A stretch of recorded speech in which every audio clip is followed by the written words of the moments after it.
ini psikologi dalam Islam.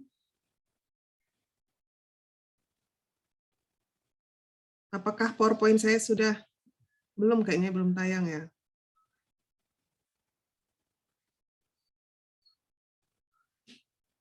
Ini sudah keluar ya PowerPoint saya? Sudah, Bu.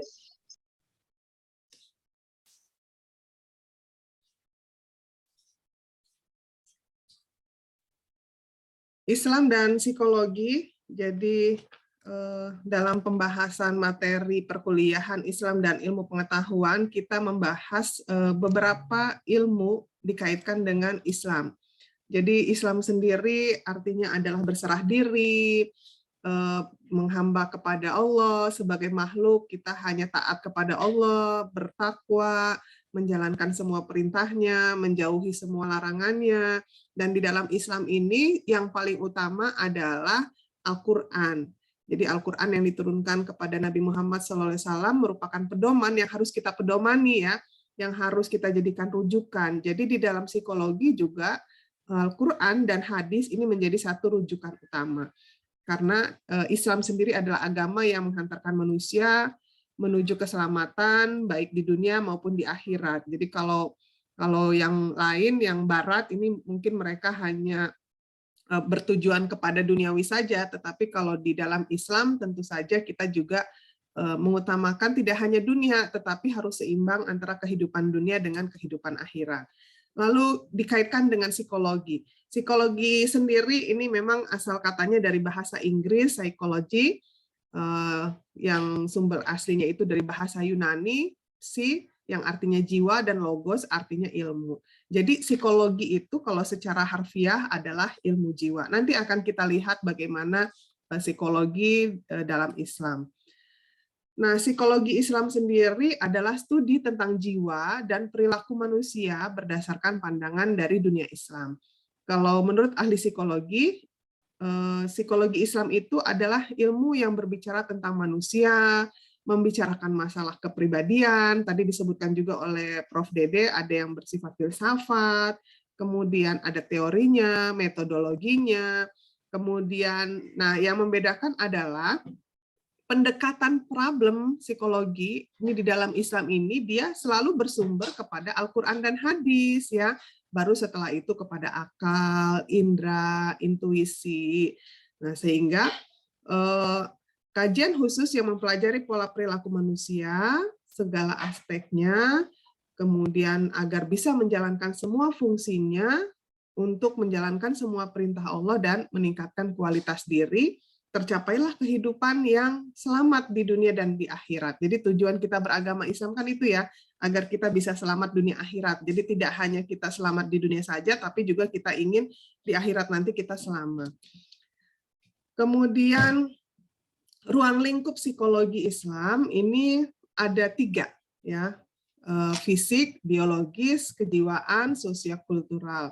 Nah, dalam kajian psikologi modern ini biasanya dia membahas tentang pengaruh hormon dan sistem neurotransmitter terhadap perilaku manusia.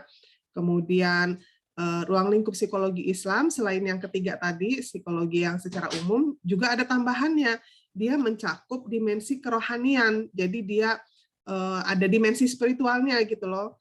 Kalau di Barat kan dia hanya yang 3 hal yang di atasnya ini tadi, tetapi kalau dalam Islam dia juga mencakup kepada masalah rohaninya gitu. Nah, psikologi Islam dia mengkaji jiwa dengan memperhatikan badan sebagai cerminan jiwa. Jadi tadi ditunjukkan juga oleh Prof. Dede akan terpancar gitu ya, yang psikologinya baik dengan yang bermasalah secara psikologis akan terpancar dari seseorang gitu ya. Nah, kemudian periodisasi ya. Sebenarnya psikologi dalam Islam ini sudah cukup lama ya. Bahkan sejak zaman Nabi Muhammad ini sudah ada tentang psikologi Islam ini. Yang kelompok pertama ini berlangsung sejak zaman kenabian hingga pada masa Umayyah, merupakan generasi awal yang membahas tentang jiwa, an-nafs tadi itu, yang bersumber kepada Al-Quran dan hadis. Lalu akhirnya berkembang menjadi satu ilmu kalam dan ilmu tasawuf. Tokoh yang terkenal Imam Al-Ghazali. Kemudian kelompok kedua ini berlanjut tadi pada masa sampai Umayyah ya, yang periode kedua ini dilanjutkan pada masa Abbasiyah.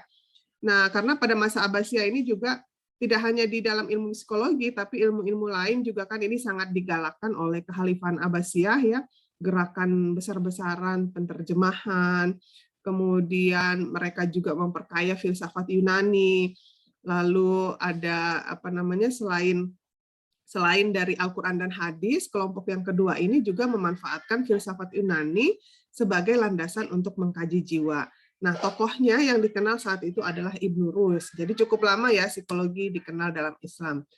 Lalu periode modern, ini sekitar tahun 50-an, di Amerika Serikat ini muncul gerakan psikologi Islam, ada tuntutan gitu ya, untuk mengatasi krisis yang dihadapi oleh umat manusia.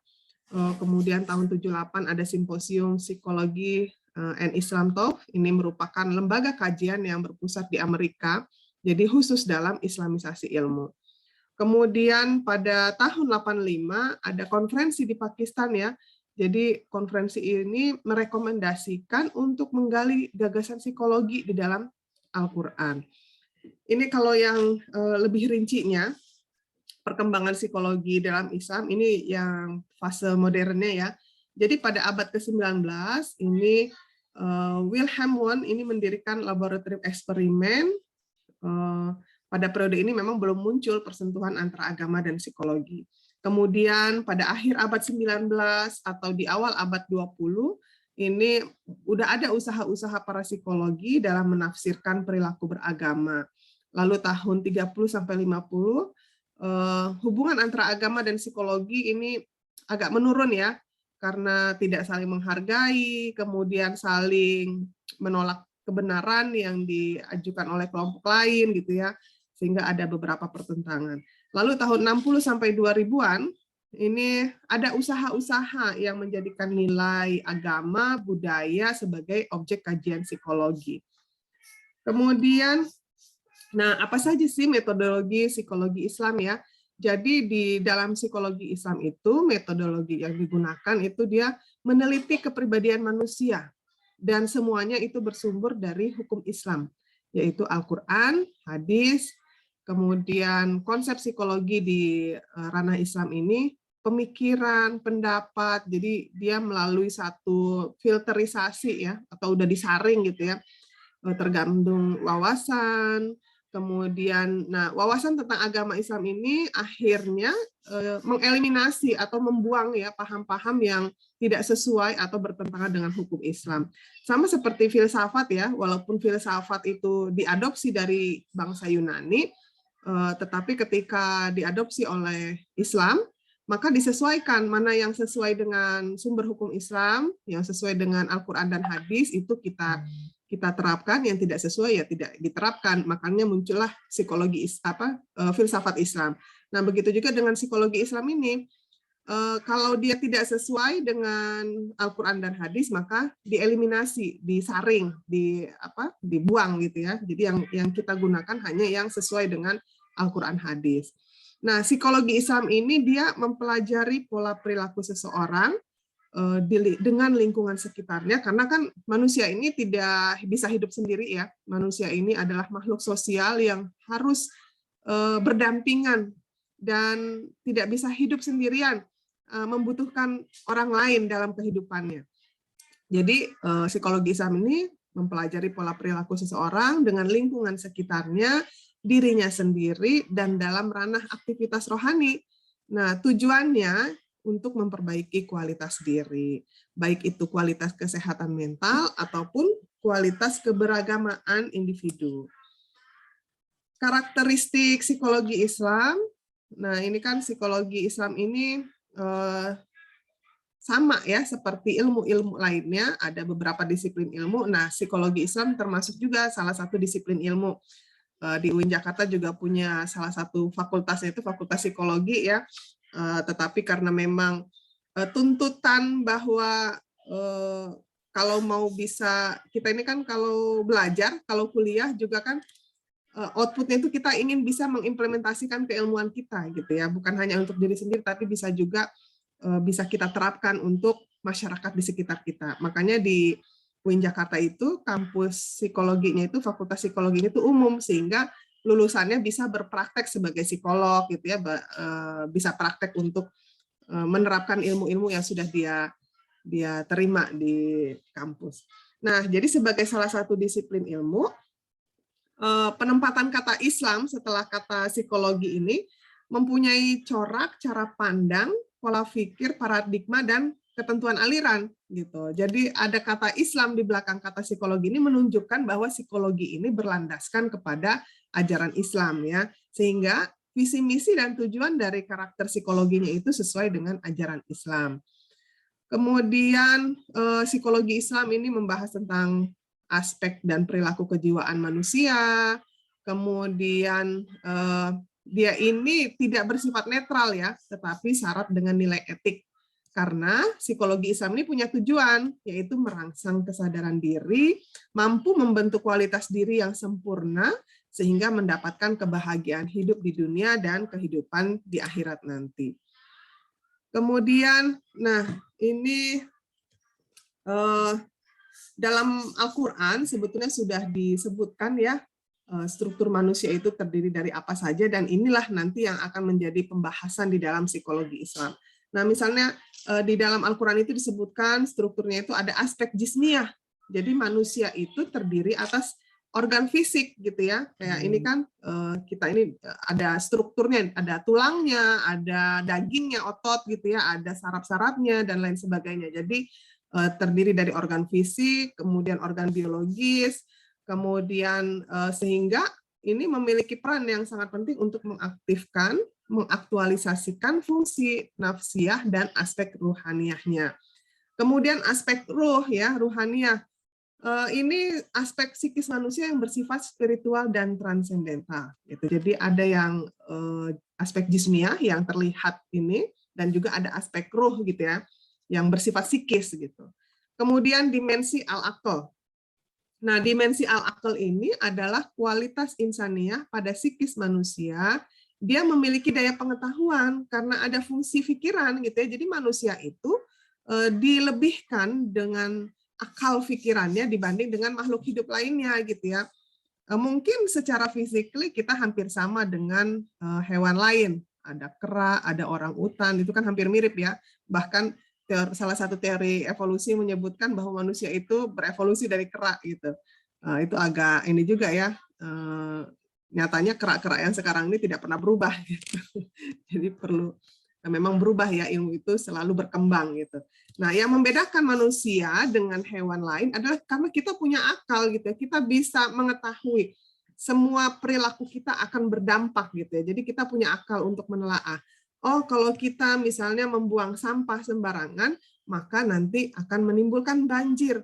Oh, kalau kita misalnya menebang pohon tanpa melakukan reboisasi, maka nanti akan terjadi tanah longsor.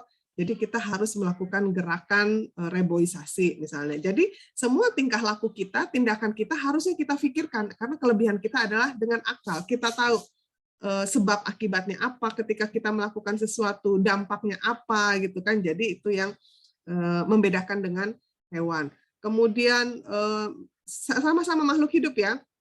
Manusia dengan hewan itu hampir sama kebutuhannya sama.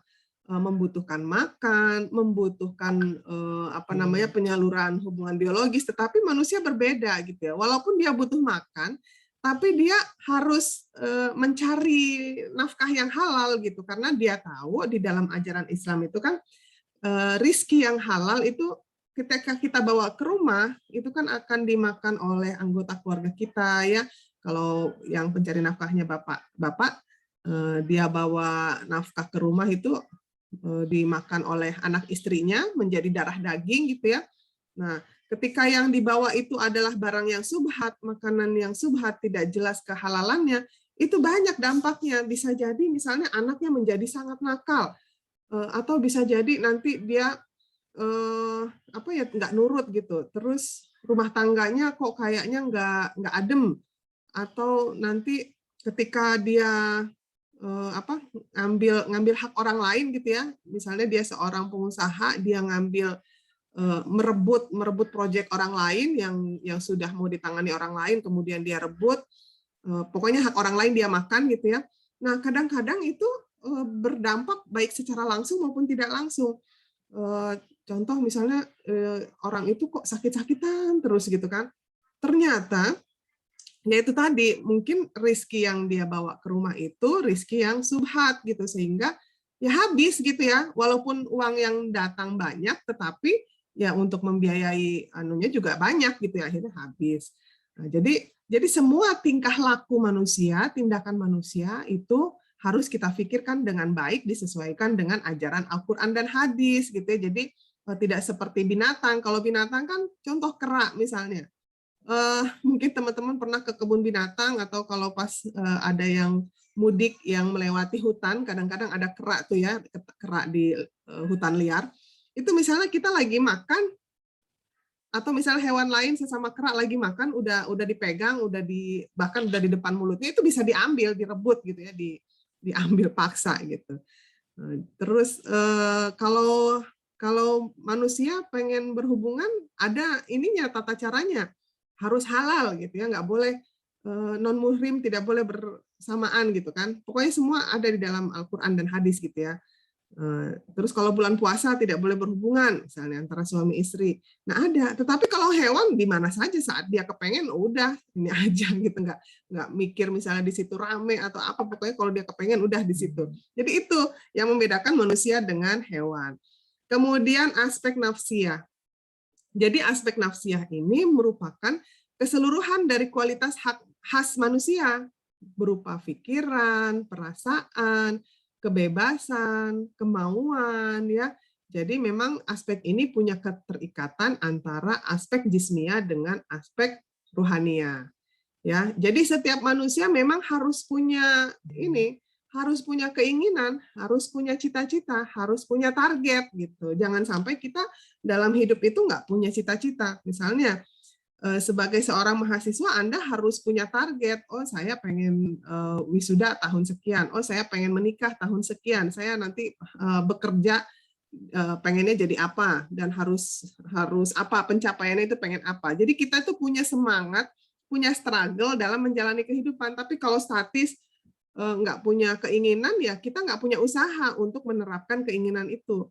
Sama misalnya seorang orang tua ya, orang tua juga harus punya target gitu ya, misalnya untuk anak-anaknya. Oh, anak saya nanti harus kuliah gitu kan. Oh, anak saya nanti harus pinter ngaji, pinter ibadah gitu kan. Jadi orang tuanya juga punya langkah-langkah yang harus diterapkan untuk masa depan anaknya gitu ya. Misalnya memberikan pendidikan yang bagus, memasukkan anak ke sekolah agama gitu kan. Nah, jadi semua manusia punya aspek nafsiyah ini ya. Kemudian dimensi al-qalb, kolbu. Nah, ini merupakan sifat insaniah, kemanusiaan bagi psikis manusia. Jadi setiap manusia itu punya qalb ya, punya perasaan. Kemudian yang terakhir adalah dimensi an-nafsu. Nah, dimensi ini adalah dimensi psikis juga. Jadi setiap manusia ini punya daya. Ada dua hal. Dia bisa marah, bisa senang. Jadi semua manusia itu punya ekspresi. Kalau dia dizolimi, maka dia marah. Atau kalau hak-hak dia tidak dipenuhi, hak-hak dia diambil orang, pasti dia marah gitu ya. Jangan diam aja. Kalau diam aja juga nanti dia terzolimi. Orang kan tidak tahu ya dalamnya hati manusia ya. Jangan kita misalnya kegeeran nggak ngomong, kita pengen sesuatu, kita merasa ada sesuatu gitu ya, tetapi kita nggak mau ngomong, nggak bisa juga. Orang lain nggak bisa tebak-tebakan karena setiap orang kan punya urusannya masing-masing, punya pikiran masing-masing, punya tanggung jawab masing-masing. Jadi kalau kita tidak ngomong, ya nggak tahu gitu. Makanya belajar untuk mengeluarkan pendapat. Misalnya di antara sesama teman, satu kos misalnya ya, satu kos, satu kamar berdua. Kemudian dia diam aja nih, padahal dia punya unek-unek. Kenapa misalnya teman kosnya itu tidak mau sharing, misalnya sharing beberes kamar, sharing tiket gitu ya, sharing apa, atau misalnya teman sekamarnya itu suka pakai barang dia gitu ya, pakai mulai dari alat tulis sampai misalnya pakai tas, pakai barang-barang pribadinya tanpa izin gitu kan.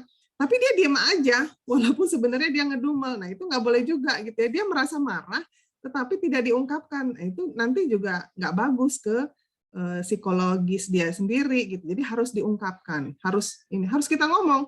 Ini dong, kalau mau pakai barang saya sebaiknya kamu ngomong karena saya juga mau pakai. Atau misalnya kalau udah pakai barang-barang di kamar, di kosan, tolong dirapihkan. Kalau habis pakai piring, tolong dicuci gitu karena berantakan. Kalau banyak piring kotor nanti jadi tumbuh bakteri gitu kan. Dia basi, terus nanti mengundang lalat membawa penyakit, akhirnya kita semua satu kos sakit. Jadi harus diungkapkan gitu. Nah terus manusia juga dimensi nafsu yang kedua adalah rasa senang. Jadi setiap manusia itu punya rasa senang ya. Misalnya orang tua, apa sih senangnya orang tua terhadap anaknya? Contoh dia melihat kita belajar yang rajin tuh orang tua udah senang banget. Melihat anak-anaknya sholat tepat waktu itu udah senang banget. Terus melihat apalagi kalau misalnya anak-anaknya mau membantu pekerjaan orang tua di rumah, wah senang sekali gitu ya. Dan yang paling senang lagi kalau orang tua kita menyaksikan kita wisuda gitu ya. Jadi teman-teman nih kalau mau menyenangkan orang tua, wisuda tepat waktu, setelah wisuda nanti mendapat pekerjaan yang layak gitu ya, yang bisa membahagiakan orang tua, wah bangga sekali orang tuanya. Jadi setiap manusia itu punya dua dimensi nafsu, rasa marah dan rasa senang. Semua itu harus diekspresikan gitu ya, harus diungkapkan. Kalau kita lagi sedih, ya harus diekspresikan juga. Kalau perempuan gampang, dia kalau sedih tinggal duduk di pojokan, udah nangis meraung-raung, udah nangis, udah keluar semua bersama air matanya, dia lega. Dia bisa menjalankan semua aktivitasnya lagi seperti biasa karena semua bebannya itu sudah keluar bersama air mata. Nah, kadang-kadang yang kasihan yang laki-laki nih. Sebetulnya laki-laki juga boleh menangis, mengeluarkan ekspresi dirinya, tapi yang nggak sampai teriak-teriak begitu ya, sekedarnya aja mengeluarkan ekspresi itu boleh gitu ya, untuk menghilangkan semua beban gitu ya. Jadi kita juga tidak bisa memang kita bukan manusia sempurna ya. Kadang kita ada di kondisi yang menyenangkan, ada juga kadang tidak sesuai dengan harapan kita. Nah, sini. Nah, jadi itu ya. Kemudian, nah yang kadang-kadang membuat trauma psikologis ya itu kalau tidak ditangani dengan semestinya. Misal dia sewaktu kecil punya pengalaman traumatik dengan keluarganya, misalnya dia sering mengalami kekerasan, atau dia sering, kekerasan itu kan macam-macam ya, ada yang secara fisik, ada yang secara verbal. Memang sih kekerasan secara verbal itu tidak terlihat, tetapi lukanya itu sungguh sulit ya. Misalnya ada body shaming dan lain sebagainya. Nah, kita juga sebagai diri sendiri kita harus bisa melakukan semacam self terapi gitu ya. Kita apa tuh kalau misalnya kita merasa tidak nyaman terhadap suatu kondisi, ya bisa baca Al-Quran, berzikir, melakukan kegiatan-kegiatan positif, bersedekah gitu ya. Nah, dan sebaiknya kita tidak menjadi seorang yang menjadi pemicu terjadinya trauma psikologis dari orang di sekitar kita. Contoh nih ya, beberapa bulan belakangan ini banyak berita. Saya nggak tahu nih teman-teman suka lihat berita nggak, atau di internet suka browsing media-media pemberitaan nggak. Ada beberapa kasus ya yang sangat miris sekali, misalnya seorang ibu membunuh anak kandungnya, ada yang digorok anaknya, ada yang dikasih racun anaknya. Terakhir kemarin saya lihat berita, jadi anaknya itu dikasih di dalam makanan jus atau makanan itu dicampurkan dengan deterjen sehingga anaknya meninggal. Setelah itu ya nauzubillah min dzalik ya. Nah, itu karena mungkin dia juga mengalami hal-hal trauma yang tidak bisa dia selesaikan sendiri gitu ya. Dan kadang pemicunya itu adalah keluarga terdekat sendiri. Nah, contoh nih, kita semua nih di kelas ini kan semuanya nanti akan berumah tangga, semuanya akan berkeluarga, mempunyai anak. yang laki-laki mempunyai istri, yang perempuan mempunyai suami. Nah, sebaiknya di dalam rumah tangga itu kita saling mensupport satu sama lain ya. Contoh yang banyak kejadian ya kan ibu-ibu yang mencelakakan anaknya sendiri. Ketika ditanya, kenapa kamu membunuh anakmu? Karena saya tidak disayang, katanya suami saya jarang pulang, kerjanya jauh, terus ketika pulang dia selalu melakukan kekerasan kepada anak saya dipukuli, jadi saya kasihan sama anak saya, daripada dipukuli sepanjang hidup, maka lebih baik dia mati. Itu kan pikiran-pikiran yang tanda kutip sakit ya, dia sakit jiwa gitu ya. Nah, jadi berarti orang terdekat seperti suami juga punya kontribusi dalam membuat psikologi istrinya itu terganggu gitu ya. Jadi dengan ucapan-ucapan kadang misalnya, kamu ngapain aja sih di rumah, nggak ada kerjaan gitu kan, rumah berantakan terus, padahal dia punya anak kecil. Anak kecil itu baru diberesin sedikit, nanti dia berantakin lagi mainannya. Jadi memang ya rumah memang tidak bisa selalu rapih gitu ya. Ya kalau misalnya si bapaknya ini bisa membantu ya dibantu gitu kan. Jadi di dalam rumah tangga itu juga harus ada kerjasama antara laki-laki dan perempuan. Tidak hanya urusan domestik itu urusan perempuan, tetapi itu adalah urusan bersama. Karena di dalam Islam itu tidak pernah termaktub misalnya tugas istri adalah urusan domestik, tetapi bentuk kasih sayang istri adalah dia membereskan rumahnya sehingga rumahnya menjadi tempat tinggal yang nyaman gitu kan. Nah, lebih baik lagi kalau bekerja sama gitu ya antara bapak-bapak ya, kepala rumah tangganya dengan istrinya, sehingga kalau ada kerjasama itu ada kenyamanan gitu ya, istrinya juga nyaman, dia juga tidak lelah batinnya, sehingga dia bisa lebih maksimal menyayangi anaknya. Karena kalau istrinya stres, terlalu banyak beban pekerjaan, itu kadang-kadang yang menjadi pelampiasannya adalah orang yang yang paling lemah di rumah. Siapa orang yang paling lemah di rumah? Anak-anak. Jadi kalau istrinya punya banyak beban psikologis, yang kasihan anaknya. Kadang-kadang karena dia capek, anaknya minta ini, mama lihat dong ini gambar saya kayak mana, bagus nggak? Padahal anaknya cuma minta diperhatiin gambarnya aja. Dibentak sama ibunya. Kamu ini gimana sih? Langsung ngoceh-ngoceh gitu kan. Nah, kasihan anaknya.